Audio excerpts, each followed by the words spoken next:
সিরাজগঞ্জ সদর উপজেলার সোনাগাছা খোকসাবাড়ি ইউনিয়নের বেশ কিছু এলাকায় অসময়ে নদী ভাঙন দেখা দিয়েছে। পাহাড়ি ঢল ও বর্ষণের ফলে যমুনা নদীর পানি বৃদ্ধি অব্যাহত রয়েছে।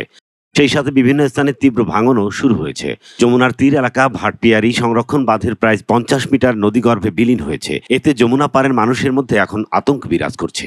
স্থানীয় সূত্র জানা গেছে, কয়েকদিন ধরে পাহাড়ি ঢল ও বর্ষণে যমুনা নদীর পানি বৃদ্ধির ফলে যমুনার তীরবর্তী সিরাজগঞ্জ জেলার শাহজাদপুর, বেলকুচি, চৌহালি, গাজীপুর ও সিরাজগঞ্জ সদর উপজেলার যমুনার অভ্যন্তরে নিম্নাঞ্চল প্লাবিত হয়েছে এবং এ বর্ষণে আরও নতুন নতুন এলাকা প্লাবিত হচ্ছে।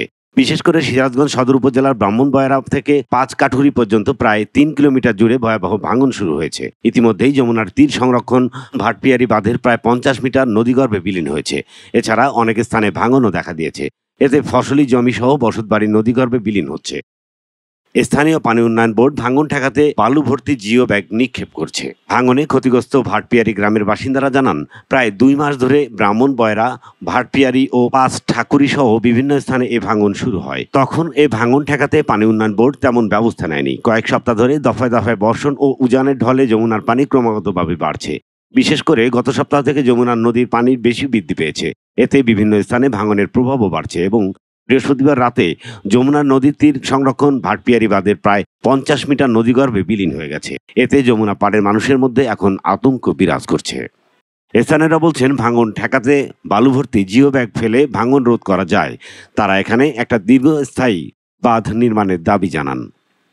এ বিষয়ে স্থানীয় পানি উন্নয়ন বোর্ডের উপবিভাগীয় প্রকৌশলী নাজমুল হুসাইন বলেন, পাহাড়ি ঢল ও বর্ষণে যমুনা নদীতে পানি বৃদ্ধি অব্যাহত রয়েছে। এতে যমুনার অভ্যন্তরে নিম্নাঞ্চল প্লাবিত হয়েছে। ভাটপিয়ারি, 5 ঠাকুরি ও ব্রাহ্মণবাড়িয়া জুড়ে ভয়াবহ ভাঙন ঠেকাতে জরুরি ব্যবস্থা নেওয়া হয়েছে এবং সেখানে বালুভর্তি জিও দিনরাত নিক্ষেপ করা হচ্ছে। বর্তমানে এই ভয়াবহ ভাঙন নিয়ন্ত্রণে রয়েছে বলে তিনি উল্লেখ করেন। আমাদের এলাকার মনে করেন মসজিদ, মাদ্রাসা,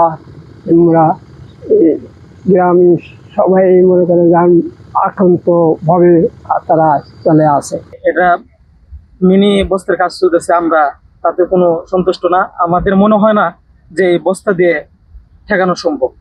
আমাদের দাবি একটা বাঁধ দরকার।